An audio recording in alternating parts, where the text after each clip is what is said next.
So it was a day off. We took the helicopter flight. Oh, okay. Yeah, it was really great. It was really great. Nice. Yeah. You did the touristy stuff. Yeah, oh, definitely. Yeah, because I never had the chance.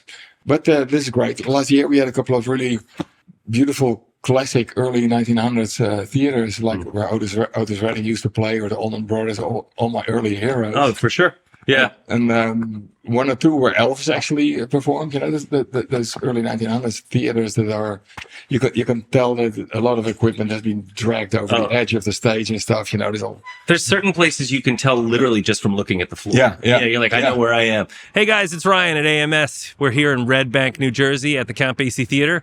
We had a chance to sit down with Adrian Vandenberg and discuss Peavey Guitars, NAMM conventions. Oh, and a band called Whitesnake. We hope you enjoyed it.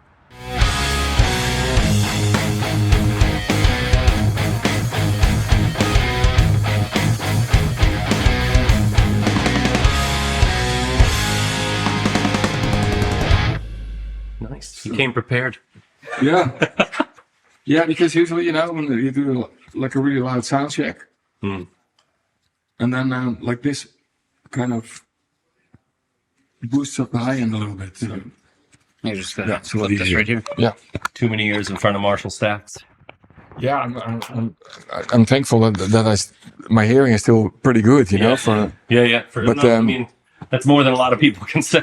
I know, you know, when I started out ending up in more professional bands, it was with a boogie piano blues player, and at some point he decided he needed amplification. Of course. And that was the end of it. I mean, they were on a stand. We played in little bars and stuff, and those speakers were on a stand, and exactly at my ear height. I thought, man, I'm going to use plugs from now on.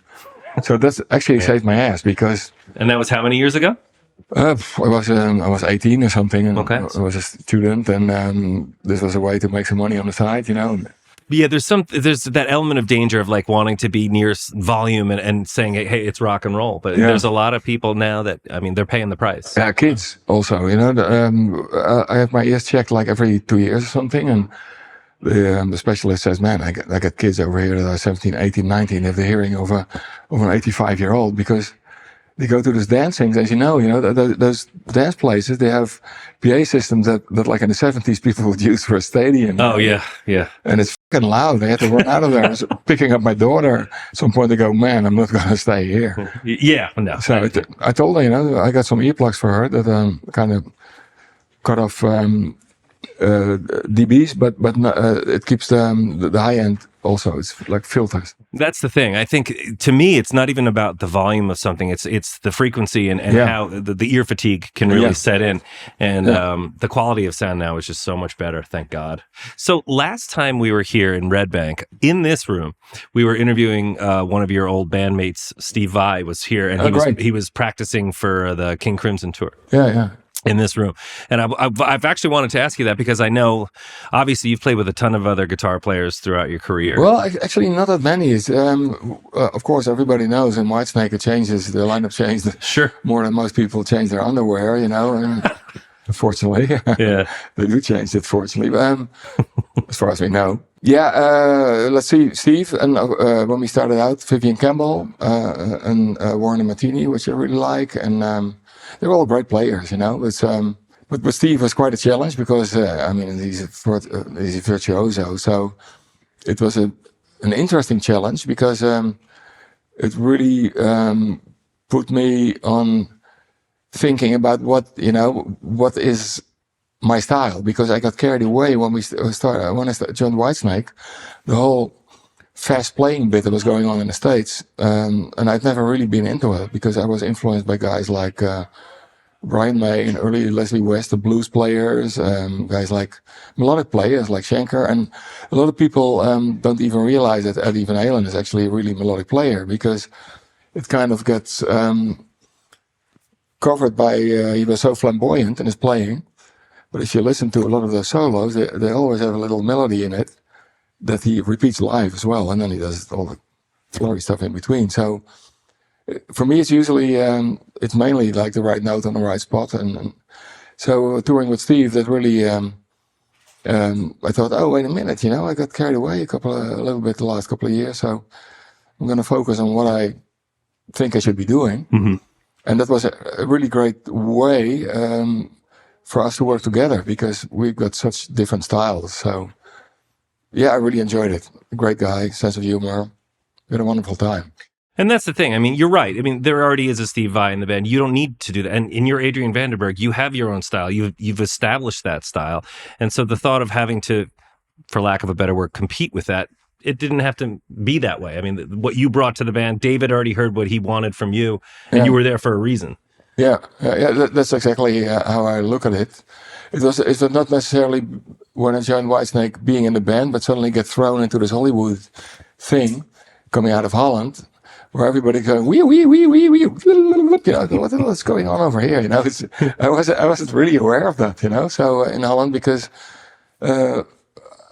up to this day, I still mainly listen to the musicians who inspire me, and there's not really that many guitar players. It's violin players, saxophone players, and piano players. Everybody who plays from the heart and plays like certain notes on certain spots with a specific timing, that usually gets me. So, yeah, Dutch guy, suddenly thrown into Sodom and Gomorrah of Los Angeles. So how is it different then now with your touring? And you're the only guitar player in the band now, right?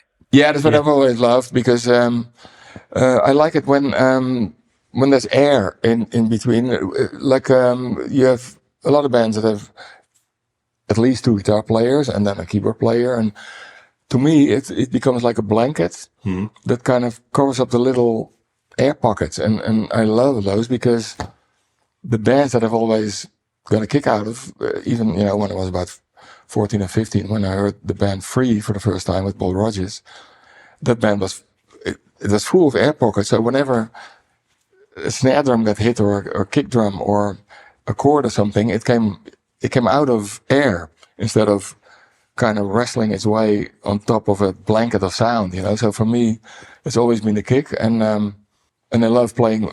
These guys, this is probably the best lineup I've ever played in, because you'll see it tonight. Joey and Sam are an amazing bunch of players, and with great timing, and it makes you want to play better as well. It really improves, I think, my timing, because you can lay back. You don't have the feeling that you have to carry it.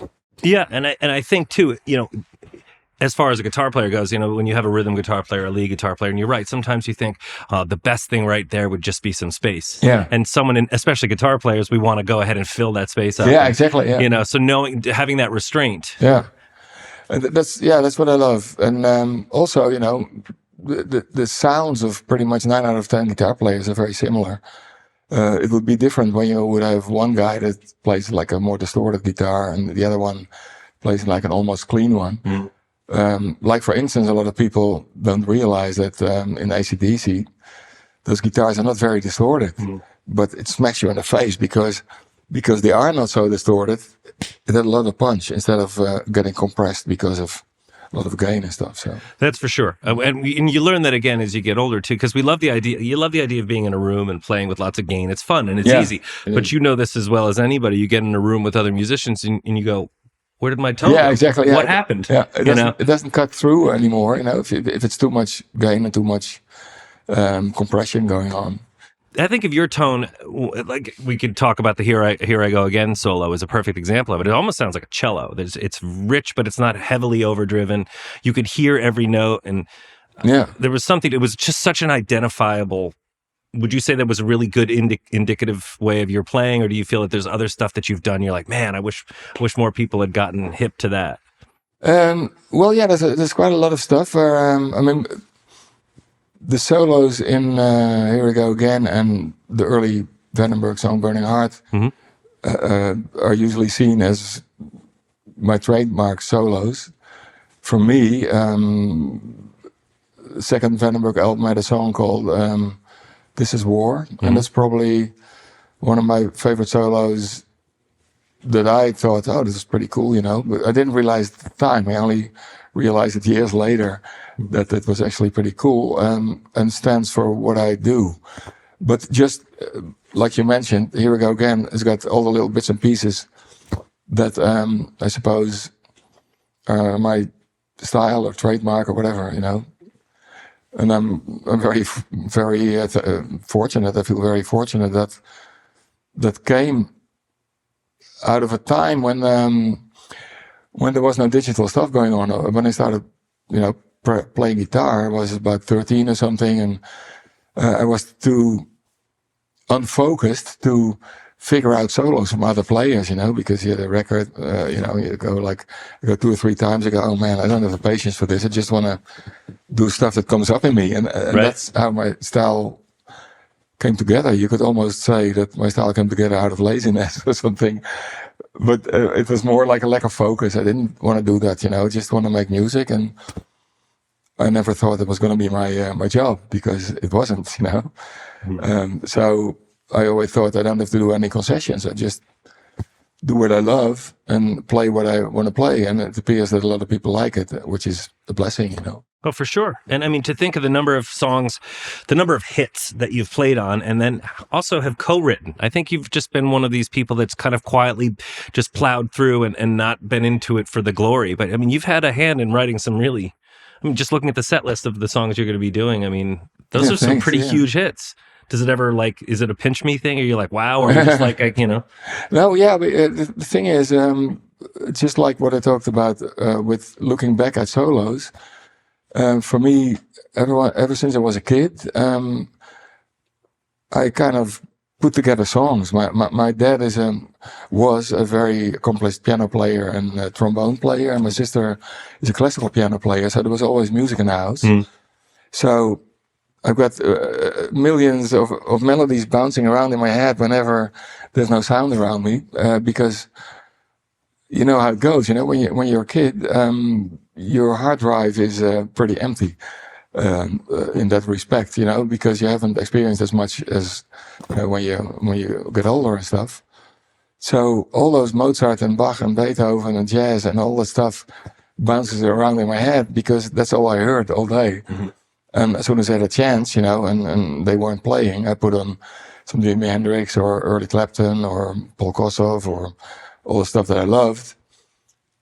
So it all blends. And when I started, I remember listening to the radio when I was a kid, and I heard a song and thinking, oh, I like this part, but I don't like that part so much. I would go behind the piano and think, oh, this would be nicer in my experience, because what the fuck did I know, But so looking back at it, I realized that I started working on songs even without me realizing I was doing it, So do you think that's one of your talents, that you're hearing something in real time and thinking, I would edit it differently? I might take this part of it. And do you think that's one of your strengths?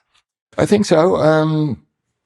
The way I look at it is basically how I love cooking as well, and I love painting. Those are my 3 passions, and I look at it as being from the same well that you tap into when you cook. You compose with flavors, and when you paint, you compose with colors and shapes and dynamics and stuff. And obviously, with music, sounds. You compose a song because, for your personal taste, you like this chord progression, go into that, and you hear like a vocal melody, you go, oh, this could be cool. And it kind of happened. So I never really thought it was so special until I thought everybody would do that because that's what you do, Sure. Didn't appear to be the case, There's not everybody does that, apparently. But yeah, those are all realizations afterwards. I go, we thought it was pretty normal, but apparently it's not. Well, and you're pleasing yourself first, and then it just turns out that several million other people liked it as well, and that's a good sign, I suppose. So let's switch gears and talk about gear for a minute, because we were talking about not this year's NAMM, but I believe last year you were there at the Peavey booth. Yeah, and the amount of people there, our crew couldn't get near you. I mean, it was packed. I was really surprised, because I stayed out of the music business for about 10 years. To be a part of my daughter growing up, because the relationship fell apart, and I thought, I don't want to be one of those dads who sticks his head around the corner once a year and go, I'm your dad, but I gotta go. I thought, man, it's not as important as the new life of a little girl. So that's what I did. And when I started back up again with my band Moonkings, Vandenberg's Moonkings, I thought, people will have forgotten about it, which makes sense, because pop music is throw away music. Basically, that's how it's meant. It's somebody scores a hit, and 2 weeks later, everybody has forgotten about it. Yeah. Fortunately, not in rock and in some other kinds of music, because the fans are very loyal. But in average, like your regular pop music, whether all the stuff you hear on the radio is banned. It's like Andy Warhol said in the 70s. He said, there's going to be a time where everybody gets like 15 minutes of fame or something, and that appears to be the case. But not in certain kinds of music. And as we know, in the 80s, it was rock on radio, rock on TV. MTV was actually about music and not about huge houses and car collections from people who made a few million and then disappeared, Right. So after that, the whole scene sinks into a hardcore rock lovers scene, and that's how it always was with jazz and with blues, and it's usually, I think, about 10, 15 years, and then it evolves into something else. And then after the 80s rock, of course, you got grunge, and that I don't hear anybody about it anymore because it's really depressing stuff, No, I get it. But I mean, to me, I remember at the time, because Whitesnake was like one of the biggest bands in the world. And I'm sure you had a lot of guitar manufacturers coming to you and saying, hey, we'll build you what you want. And at the time, Peavey wasn't really known as a heavy hitter this is before Eddie Van Halen. I mean, we're talking like, in terms of him being an artist. Yeah. They came to you and they said, hey, we're going to make your guitar. And it's an iconic guitar. It is, yeah. That was the reason why I went with Peavey, because exactly like you said, you got guitars all the time, and I was the Les Paul that I play a lot still. I've had it since 1980. I thought, I have a great guitar. Why should I? And I tried out some out of curiosity. I played a while on an ESP, and I thought, okay, then feel this is my guitar. Whatever. Went back to my Les Paul, and when Peavey showed up, the mere fact that Peavey was totally kind of ignored by the rock scene. And they said, you can design whatever you want. Okay. And that was for me more exciting, to be like at the spearhead of a hopeful thing to happen, because everybody's playing Kramer's, Ibanez's, Jackson's. So it was standard. I didn't want to be standard. So I thought I'm going to design something like a Strat or a Tele or a Les Paul, where from 10 miles difference you can see what it is. So for a couple of days, or actually 1 or 2 weeks, as soon as I got into one of those ridiculously luxurious hotels that we stayed with Whitesnake, I stuck pieces of paper on the wall. I started drawing shapes that I thought that could be cool, and it's different, and whether people like it or not, I just wanted to play something that looks different, and that's how it came about. So I traveled to the Peavey factory a bunch of times and worked with the guys over there, and regularly I got picked up by Hartley Peavey's private jet, which was really cool. Wow. I go, I'm in jet. It feels like a rock star. Oh, wait a minute. Some people think I am, So that was a lot of fun. And it was great working with those people, because they're, there's no bullshit company. And they just want to make stuff that's reliable and lasts forever, which it appears to be the case, because you still see like Peavey amps from the early 70s in hotel bars and whatever, and they're still there. So I worked with I came up with a shape, and I wanted the neck to be really flat, because it's comfortable. Why torture yourself? I'm also used to a baseball bat neck on my Les Paul, which is fine. But I thought, let's do something different. A really thin neck. Can you guys make that without it torquing or something? I said, yeah, we'll figure something out. So I went to the factory a bunch of times. You tried out stuff, and worked on the collars and on the pickups with the guy who did that at the time. And also I played Peavey amps for quite a while, and worked with a guy called James Brown. Didn't look anything like a James Brown. He's the man, though. I mean, the amount of legendary amps he's built. Yeah, he is a really smart guy. So we messed around with him, and well, not with him, but with the amps, and figured that would be weird. So yeah, we got all the stuff together, and as you can tell, I still play it, and I'm really happy that it got re-released, because man, over the since it was out of production, and I needed to get on social media, which I didn't want to do. But there were about 20 guys or people who were on social media under my name with my picture and stuff. And so I got messages from people that I know, and they said, "Why did you reply to my post?" I got, "What post? What message?" "Well, Facebook." I said, "Facebook? Yeah, I'm not on there. I don't want to be on there, you know." So if you can't beat them, join them. So I decided to put a page together, and right now, you know, you got to do it every day, almost. But I started getting all these messages, you know. "Do you still have a Peavey around, the Vandenberg one you want to get rid of? Or do you know anybody who wants to sell it?" I thought, man, you know. So a couple of years ago, about 2 years ago, I got approached by Peavey. And a funny story, actually. I don't know if it led to it, but it must have had something to do with it. A guy that approached me last year at the tour, and he said, I was at the NAMM show a number of years ago. And I had the pleasure to talk to Hartley Peavey for a bit and shake his hand and respect it and stuff. And he said, and he asked him, "So are you guys ever going to make the Peavey Vandenberg guitar again?" "Peavey Vandenberg guitar, is it? Man, it really pissed me off. We made so many great guitars, and that's the only guitar where people keep asking for from some Dutch guy, you know." I mean, he probably didn't say it like that because, you know, I had the pleasure to have a couple of barbecues with at the time with Hartley and his then wife, you know, and a wonderful guy and a great, you know, he's still around, man. The guy is built like a tank, you know, serious character. But apparently the guy who asked it got a little intimidated. He thought, oh, sorry, you know, something like that. Yeah, but Hartley's smart. He said, okay, there's demand there. And there is. I mean, you see that with the turnout for when you were there, and we checked out the guitars this year. They look great. I mean, I'm really happy with it, yeah. And the turnout, I was slightly intimidated. I thought it was going to be 10, 15 people like in their late 80s who were going to come all in with one of the little chairs and go, yeah, it was really great. And young kids also, you know, like you get to a phase in your life where you call somebody who is 20 a young kid, you know, but there were a bunch of young guys and people way into their 70s, you know. Yeah, it was wonderful, and it's really nice and rewarding. But you know, there's so many loyal people who follow the stuff that I do because I love doing it. You know, like you mentioned before, I'm not in this for the glory.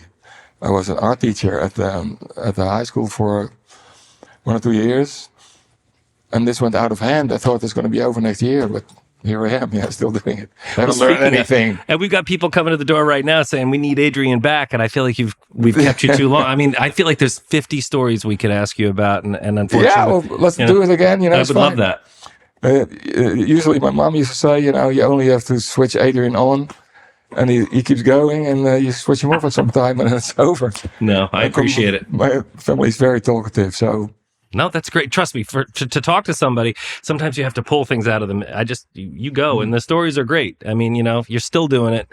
It's fantastic. Man, I love it. And this great venue again with all the history. I feel really privileged every day when I wake up. I go, man, who would have thought, you know? Yeah, but that's why you're still doing it. That's why people show up, because they can tell you are feeling that way. You're very gratified. Yeah, that's good. Yeah, it's great, man. It's privileged.